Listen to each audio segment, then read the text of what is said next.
¿Quiénes somos? El psicólogo Dan Max ofrece una teoría de la personalidad que nos divide en tres grupos. Primero, somos actores sociales, tendemos a representar y desempeñar roles en presencia de otros. Segundo, somos agentes motivados, tenemos deseos y expectativas internas que informan nuestro comportamiento social. Y finalmente, somos autores autobiográficos. Tenemos el curioso hábito de construir y revisar una narrativa de nuestra vida en cada giro. Hola, buenas noches. Mi nombre es Nancy González y hoy vamos a hablar de Donald Trump. ¿Quién es Donald Trump y de dónde viene ese narcisismo que está poniendo realmente en peligro a todo aquel que le apoya, incluido actualmente el pueblo de Estados Unidos? Y hasta hace unos días se creía que incluso el mundo estaba en riesgo. Sin embargo, China, su principal enemigo públicamente por parte de Donald Trump, es decir, que ha hecho públicamente que para él todos los culpables de sus males o de los males del pueblo americano pasan por tener a China como enemigo, pues hoy se ve que realmente pone en peligro incluso la estabilidad a nivel mundial, la economía. Así que hoy vamos a hablar de esa sombra que tiene Donald Trump que le impide ver la realidad, por muy dolorosa que sea, y es que el mundo no siempre lo va a admirar y no siempre va a estar a su merced. Así que esa es la realidad que un narcisista normalmente no puede aceptar. Hoy vamos a hablar de esto, Donald Trump y su narcisismo. Comenzamos. Pero antes, suscríbete a mi canal si no lo has hecho y te recuerdo que compartas, comentes y me dejes en los comentarios de quién quieres que hable en nuestro próximo video. Ahora sí, comenzamos. El caso del 45º presidente de los Estados Unidos es ciertamente un caso de tal complejidad psicológica.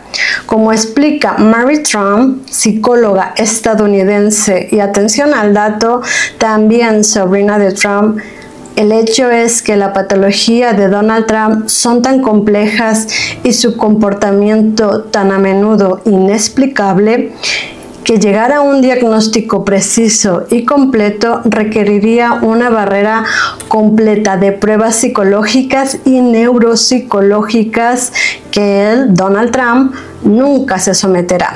Sin embargo, un componente de la psicología de Trump nos ofrece un amplio espacio para entender quién es, su objetivo fundamental hacia la promoción de la grandeza del yo. Después de todo, probablemente nunca habríamos oído hablar de él si no fuera tan tenaz en publicar su fuerza, su poder, su éxito financiero y así sucesivamente.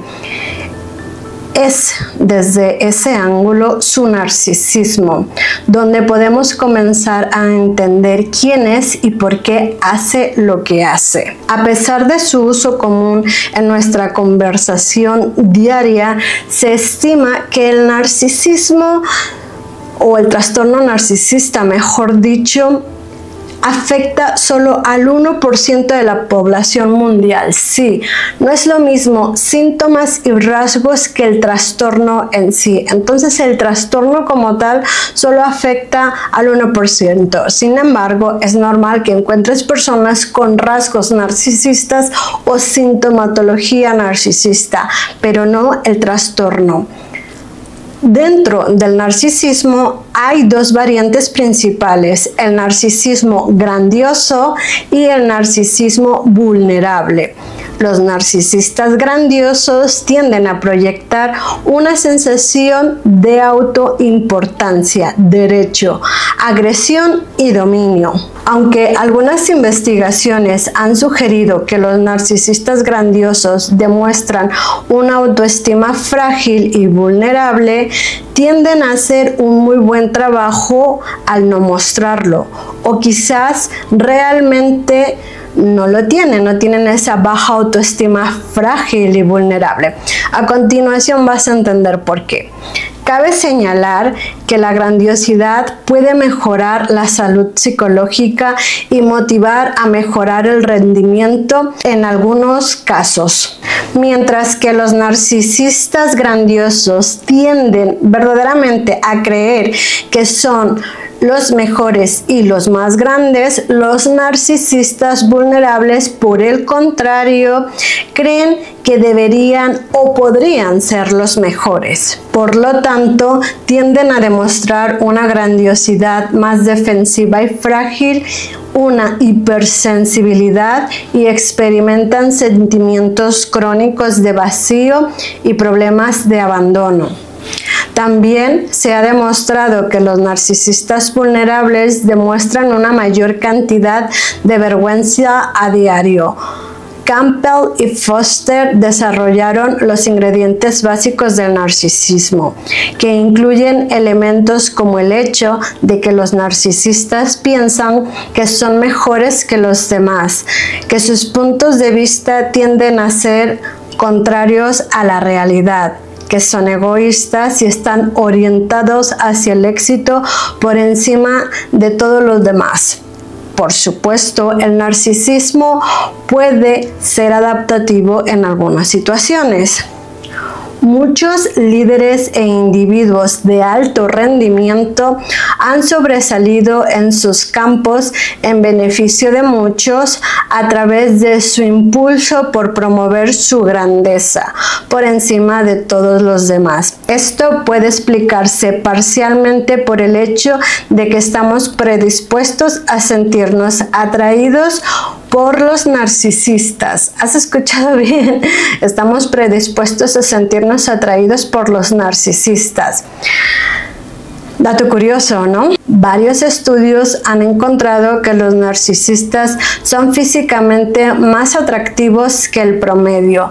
Esto significa no que necesariamente sean más guapos, pero su actitud, su superioridad, el siempre que ir mejor que los demás, los hace más atractivos. En este caso, su personalidad o incluso su trastorno los hace ver más atractivos porque parecen que tienen mucha confianza, autoridad, que saben hacia dónde van, que saben qué es lo que quieren.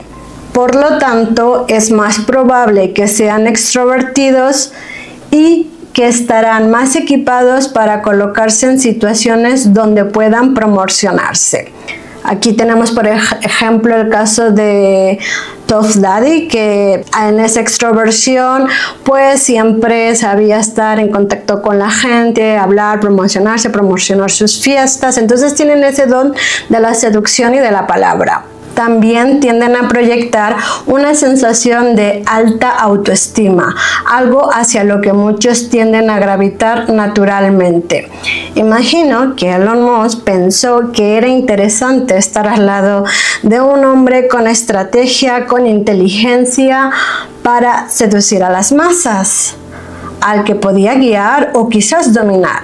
Pero como ya habrá visto a estas alturas, Trump es un ser muy complicado, fuera de lógica, impredecible y que no se dejará guiar por la sensatez o la estrategia. Única y exclusivamente va a dejarse guiar por aquello que él crea que lo hace ver más grande y poderoso. Hay un estudio que ha demostrado que las personas, cuando han detectado que, por ejemplo, líder o esta persona X tiene rasgos narcisistas, ¿no?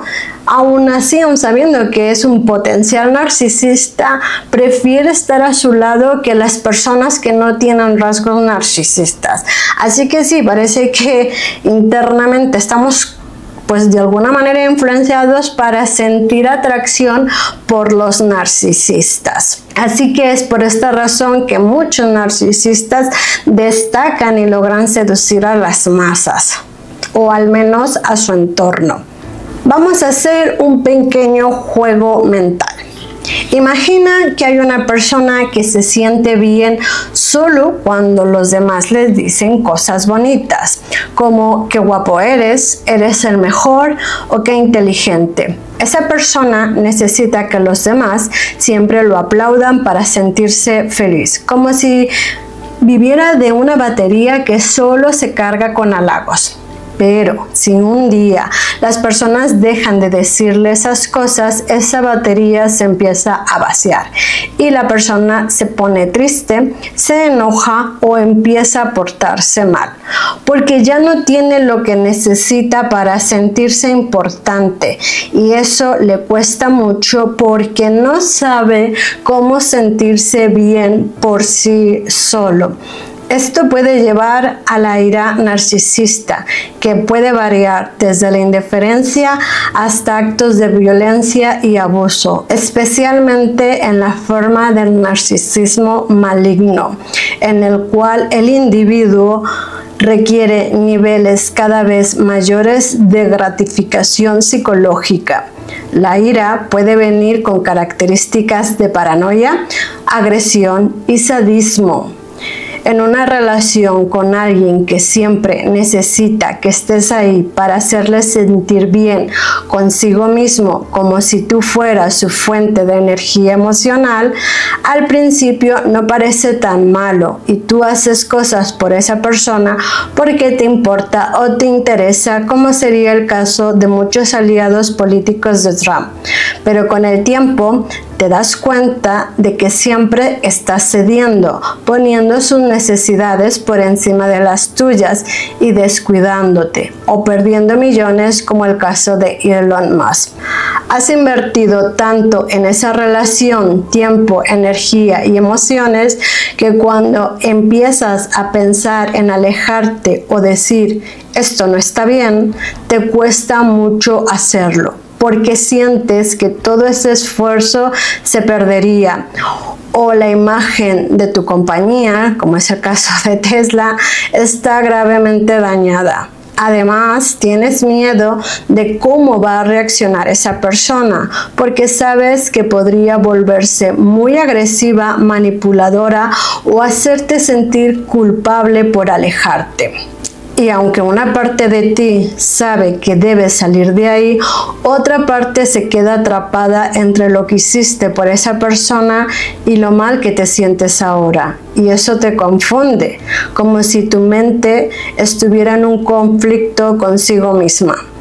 Se dice que el narcisismo es esa necesidad intensa de ser admirado o sentirse superior. Puede empezar cuando algo falla en una etapa muy importante del desarrollo emocional, una etapa en la que los niños pequeños necesitan que sus papás o cuidadores les reflejen cosas buenas. Por ejemplo, cuando un niño hace algo y busca la mirada de su papá y su mamá, espera ver en sus ojos algo como: eres increíble, muy bien hecho, estoy orgulloso o orgullosa de ti. Pero si los padres no hacen eso, si no demuestran amor, validación o alegría por lo que el niño es, entonces el niño empieza a sentirse vacío, no importante, no querido. Entonces, ¿qué hace el niño? Empieza a crear una forma falsa de sí mismo para llamar la atención. Se esfuerza muchísimo en parecer perfecto, exitoso o el mejor, porque cree que solo así lo van a querer o anotar. Por eso, en lugar de decir que es un narcisista, algunos psicólogos prefieren decir que desarrolló una adaptación narcisista, porque no es que quieran ser arrogantes, sino que aprendieron este tipo de actitud como un mecanismo de defensa, que necesitaban parecer geniales para que sus padres o cuidadores lo quisieran. Es como si el niño dijera: si no puedo recibir amor solo por ser yo, entonces voy a convertirme en alguien que merezca atención. A veces, el narcisismo aparece como una especie de defensa emocional cuando el niño crece con un papá o una mamá que no vive en la realidad de forma estable.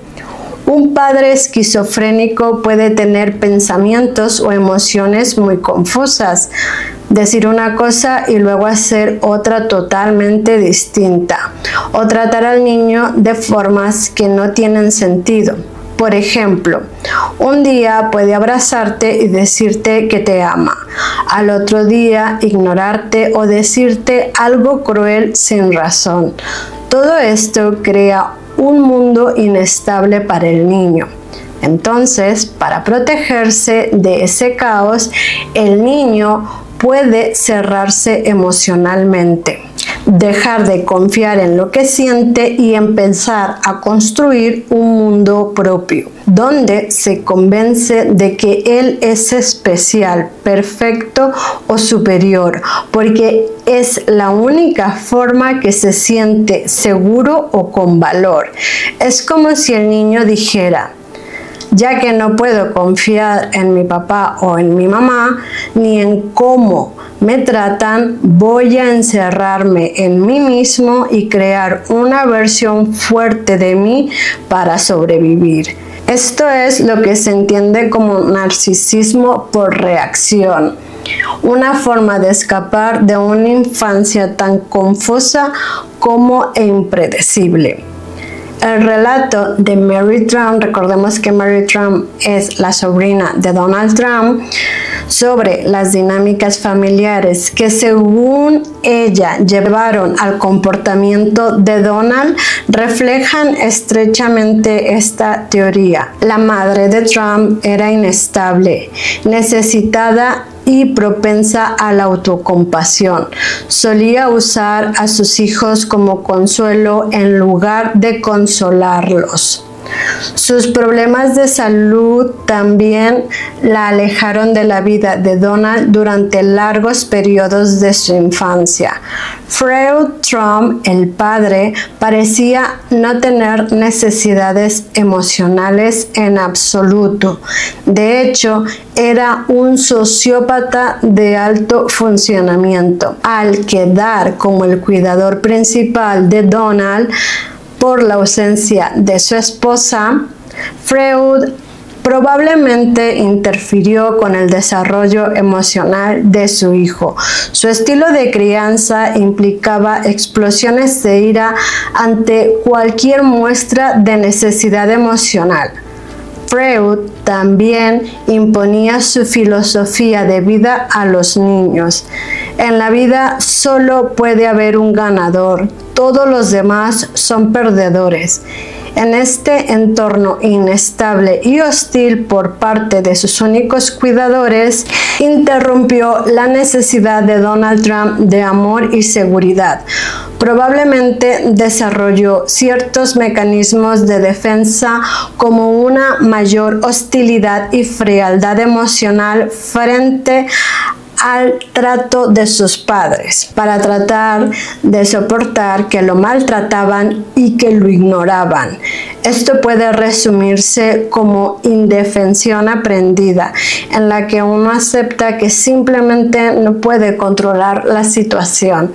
Donald aceptó que no podía satisfacer sus necesidades emocionales y actuó como si no las tuviera. Esto, por supuesto, captó la atención de su padre, quien valoraba la toma de decisiones sin emociones y con dureza. Freud Trump validó, fomentó y celebró las cosas en Donald que lo volvían esencialmente incapaz de ser amado, y que eran en parte el resultado directo del abuso de Freud, interrumpió la capacidad de Donald para desarrollar y experimentar todo el espectro de emociones humanas, y su capacidad para ser su propia persona quedó gravemente limitada, convirtiéndose en una extensión de las ambiciones de su padre. Donald rara vez fue confrontado o corregido por Freud, la única figura de autoridad que le importaba. Robaba juguetes, se negaba a ayudar en casa y nunca admitía que estaba equivocado.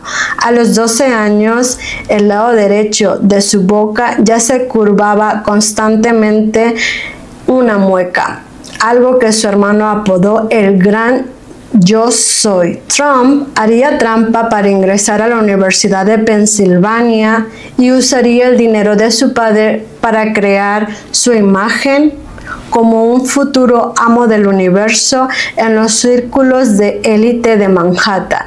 Freud veía la capacidad de su hijo para autopromocionarse sin vergüenza como una buena inversión para publicitar el apellido Trump, satisfaciendo ambiciones que él mismo nunca pudo cumplir. Es decir, Freud nunca pudo cumplir ciertas ambiciones y veía con buenos ojos esa forma en la que Trump tenía de hacer del apellido una gran marca personal.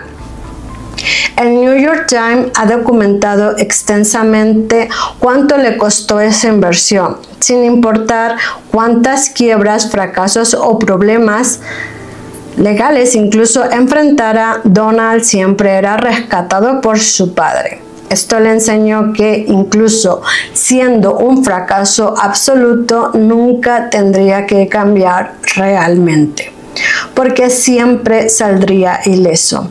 Esta aparente inmunidad funcionó para su imagen, elevando a Trump al estatus de empresario astuto y tenaz, y oscureciendo el hecho cíclico de que era considerado exitoso solo porque otros decían que lo era, una premisa que ignoraba una realidad fundamental: no había logrado ni podía lograr lo que se le atribuía. A pesar de ello, su ego, ahora desatado, necesitaba ser alimentado constantemente, no solo por su familia, sino por todos los que lo rodeaban. Vemos esto muy claramente en el eslogan Make America Great Again, donde again señala una historia de regreso a un pasado supuestamente glorioso. Recuerda, cuando alguien cuenta una historia muy impactante o emocionalmente sobre cómo se levantó después de haber caído, esa historia puede sonar tan increíble y llamativa que te distrae de lo que realmente importa, o esconde la verdad más profunda que hay detrás de todo eso. En otras palabras, la parte brillante y heroica de la historia hace que no te des cuenta de los errores, mentiras o vacíos que hay en el fondo. Te pongo un ejemplo fácil. Imagina que alguien, un cierto gurú ahora de moda, que vende cursos, dice: miren cómo salí de la nada y ahora soy millonario o soy millonaria. Pero no te cuenta que engañó a personas, hizo trampa o tuvo mucha ayuda. Esa historia de superación suena genial, pero tapa lo que realmente pasó. Tal vez aquello a lo que uno quiere volver no era tan grandioso después de todo.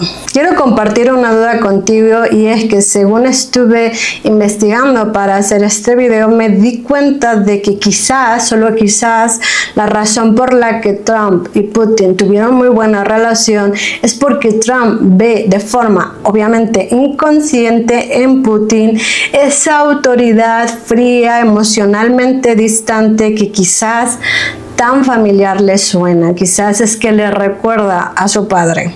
Esta es una reflexión, quiero compartirla contigo si tú piensas lo mismo. Mary Trump concluye que los mecanismos de defensa desarrollados en la infancia de Donald están tan presentes hoy como entonces. Esto es evidente en su uso constante de superlativos, su comportamiento antisocial y su incapacidad para reconocer errores. Su altísima opinión de sí mismo, su incapacidad para cometer errores y su altísima opinión de sí mismo. Donald hoy es tan emocionalmente inmaduro como lo era a los 3 años, incapaz de crecer o evolucionar, incapaz de regular sus emociones, moderar sus respuestas o procesar e integrar información. Mary Trump sostiene que él sabe en el fondo que nunca podrá ser amado. Mary Trump dice que él sabe que en lo profundo se siente ilegítimo, pero que su ego frágil no puede soportar siquiera esa posibilidad. Esto es similar a la teoría de Sam Banking sobre los narcisistas. Han perdido su verdadero yo. El núcleo de su personalidad ya no existe. En su lugar, viven como reflejos de aquello que les da admiración. No hay una persona real ahí dentro, solo un vacío profundo regulado por delirios de grandeza y la constante amenaza de una explosión de ira.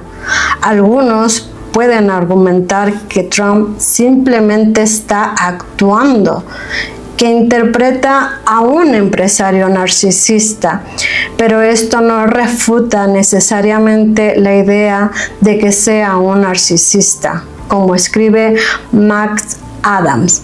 Él se mueve por la vida como un hombre que sabe que siempre lo están observando y siempre se comporta como si lo estuvieran mirando. Entonces importa poco si sus motivos internos son distintos. El personaje que rodea ese vacío interior puede funcionar bien en televisión, pero puede volverse cada vez más peligroso cuando se le da la oportunidad de tomar decisiones políticas que impactan en la vida de otros. Según Barbara Ress, expresidenta de la construcción de la Trump Tower, un edificio de Donald Trump en Nueva York, el núcleo emocional de la personalidad de Trump es la ira. Esto se evidencia, por supuesto, en su obsesión con la dominación social, así como en su uso del humor que habitualmente es a costa de otros. Muchas de sus acciones como presidente parecen haber estado guiadas por rencores personales y enfado. Sus afirmaciones aireadas de que ha sido tratado peor que cualquier otro presidente reflejan perfectamente la historia de Narciso, quien preguntaba a los árboles si alguien había sufrido más que él, en un intento por dar a su sufrimiento una superioridad. Desafortunadamente, la ira en los líderes satisface los impulsos de quienes los psicólogos identifican con personalidades autoritarias. Aquellos con personalidades autoritarias tienden a aferrarse a las normas tradicionales y morales y a someterse a autoridades que personifican esas normas. También tienden a mostrar antipatía hacia los grupos externos. En la era moderna, ese tipo de personalidad suele aparecer en personas que manifiestan prejuicios hacia los homosexuales, inmigrantes y minorías raciales, expresan sospechas hacia las humanidades y las artes y escriben rigidez cognitiva y sentimientos militaristas. Estas personalidades tienden a apoyar líderes fuertes debido a su miedo a la inseguridad por encima de todo. Por eso, individuos como Trump, que demuestran una confianza descarada, generan una sensación de seguridad y estabilidad para quienes temen a los grupos externos. Esto se expresa también en el sentido de asco crónico que parece tener Trump. Es como escribe McAdams, diariamente Trump parece experimentar más asco, o al menos decir que lo hace más que la mayoría de la gente. Trump apela constantemente a un miedo ancestral a la contaminación, ya sea su disgusto por los gérmenes o por los fluidos corporales, especialmente los femeninos, como cuando dijo que era asquerosa la pausa de Hillary Clinton para ir al baño en un debate que ambos tuvieron.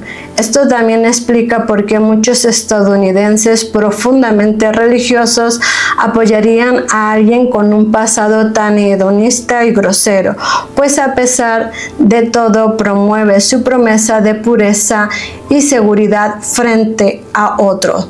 Supera así las preocupaciones de estos seguidores por la clara promiscuidad o las malas palabras. La forma en que Trump se conecta con muchas personas que lo apoyan se parece mucho a una relación codependiente, que es algo que se estudia cuando se habla de narcisismo. ¿Y qué es una relación codependiente? Es cuando una persona necesita sentirse especial, poderosa o admirada todo el tiempo, como un narcisista, y otra persona, el codependiente, le da constantemente atención, apoyo y validación, aunque eso le haga daño o le haga sentir vacío. Entonces, ¿qué tiene que ver esto con Donald Trump? La idea es que Trump necesita que sus seguidores lo adoren, lo defiendan y lo hagan sentir como el mejor, y muchos de sus seguidores a cambio se sienten importantes por apoyarlo, como si les diera identidad, fuerza o seguridad. Pero esa relación es desequilibrada porque todo gira en torno a alimentar la imagen del líder, aunque eso implique ignorar errores, justificar malas acciones o incluso lastimarse a uno mismo en el proceso. Es como si Donald Trump dijera: tú me haces sentir importante y yo te hago sentir protegido, pero tú tienes que seguir creyendo todo lo que yo digo, aunque no tenga sentido. Esto es muy importante. La codependencia es una tendencia a actuar de forma pasiva y controlada y a involucrarse en relaciones de exceso cuidado hacia otras personas. Los narcisistas se consideran imanes de personas codependientes, proyectan estabilidad, confianza y sentido de permanencia, siempre que el codependiente mantenga el suministro narcisista. Una de las formas más efectivas para que el codependiente cumpla esta condición es adoptando la realidad narcisista. Usualmente, las creencias se consideran verdades cuando se respaldan con hechos. El narcisista, en cambio, insiste en que algo es un hecho cuando corresponde a lo que él cree. Esto coloca al narcisista en un rol increíblemente poderoso, el árbitro de la verdad, como escribe Eliot Cohen. ¿Y qué pasa cuando la verdad está distorsionada? El trastorno radica entonces en una deformación epistemológica, una ruptura de los constructos normales de la verdad y la falsedad que hacen posibles las relaciones interpersonales satisfactorias. Significa que el problema con el narcisismo es que la forma en que alguien entiende qué es verdadero y falso está distorsionado, y esto hace que sus relaciones con los demás no funcionen bien, porque no puede diferenciar la realidad de la fantasía que, por cierto, él ha creado, donde él es un ser mejor y superior. Ejemplo de las frases de Trump: Trump ha afirmado cosas como la prensa es el enemigo del pueblo, lo cual es una afirmación muy fuerte que distorsiona lo que realmente sucede en relación entre los medios y la sociedad. Está rompiendo la realidad de lo que realmente hacen los medios, como informar sobre los hechos, y lo cambia a algo completamente diferente para favorecer su propia narrativa. ¿Cómo afecta esto a las relaciones? Si alguien como Trump sigue diciendo cosas que no son ciertas, como esa frase que te he dicho, las personas que lo siguen o que lo apoyan pueden empezar a creer que todo lo que él dice es verdad, sin cuestionarlo, incluso si no tiene base en los hechos. Está distorsionando la verdad y afectando a sus relaciones con otras personas, o en el caso actual a su relación, no como presidente de Estados Unidos, con otros presidentes. ¿Por qué? Porque está victimizándose, victimiza o tiene la idea de que todo el mundo se aprovecha de Estados Unidos y que por eso no están creciendo económicamente. Y al distorsionar la verdad, no puedes confiar en lo que él dice. Y así es muy difícil tener una relación sana y sincera, o tener una relación profesional. Y es que el problema de confianza que el mundo tiene con Estados Unidos actualmente es que no se puede confiar en su líder, porque Trump es alguien que siempre inventa historias o cambia las cosas para que todo lo que él haga sea perfecto. Y aunque el mundo entero sepa que no es verdad, Trump no se da cuenta de que está distorsionando la realidad. Eso hace muy difícil que se pueda hablar, negociar o simplemente tener una relación sana o profesional con él, porque no sabes qué es real y qué no. El objetivo fundamental del narcisista es que se reconozca su grandeza. Ciertos aspectos de la realidad deben de ser descartados, dado a que no pueden aceptar que nadie sea perfecto, que todos tienen defectos y que ellos pueden estar equivocados. Te pongo un ejemplo de esto que mucha gente dice que son rasgos narcisistas, y que una persona con un trastorno narcisista siempre va a decir: las rupturas son culpables de las ex. Los críticos son perdedores celosos. Las elecciones perdidas son elecciones manipuladas. Todo esto se reduce a un miedo esencial a la realidad misma. El miedo juega un rol central. El miedo a la realidad, miedo a la verdad sobre uno mismo y su fiabilidad, miedo a la separación de los demás. Estos miedos perpetúan la condición, impiden su aceptación y tratamiento. El narcisista es, en esencia, víctima de sus propios miedos, miedos que parecen tan terribles y abrumadores que ni siquiera pueden ser pensados. Está perdido en un laberinto no reconocido, uno que él mismo ha creado y no admite.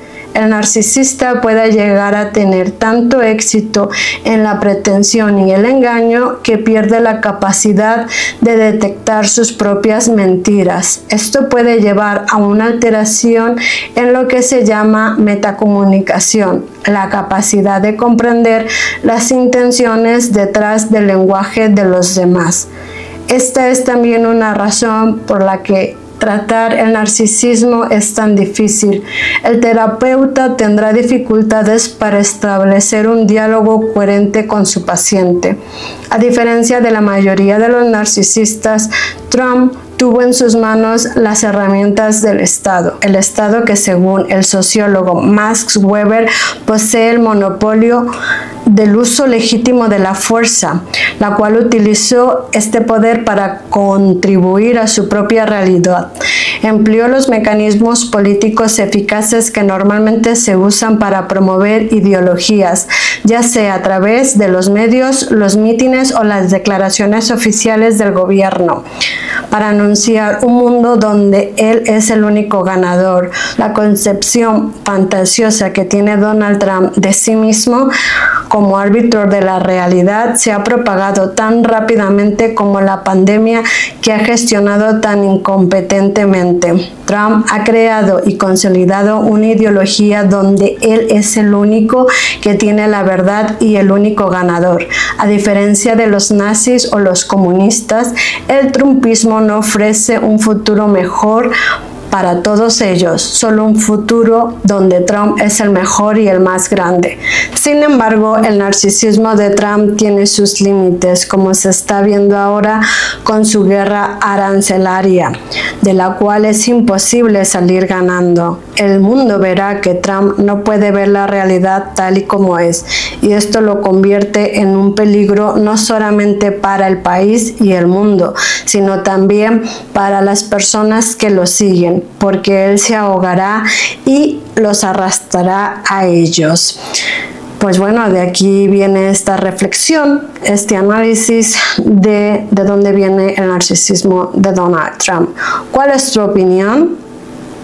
¿Eres fiel seguidor de Donald Trump?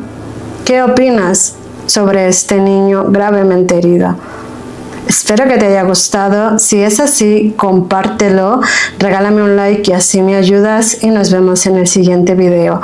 Un abrazo y hasta la próxima. Cuídate mucho y no te olvides de suscribirte a mi canal. Chao, chao.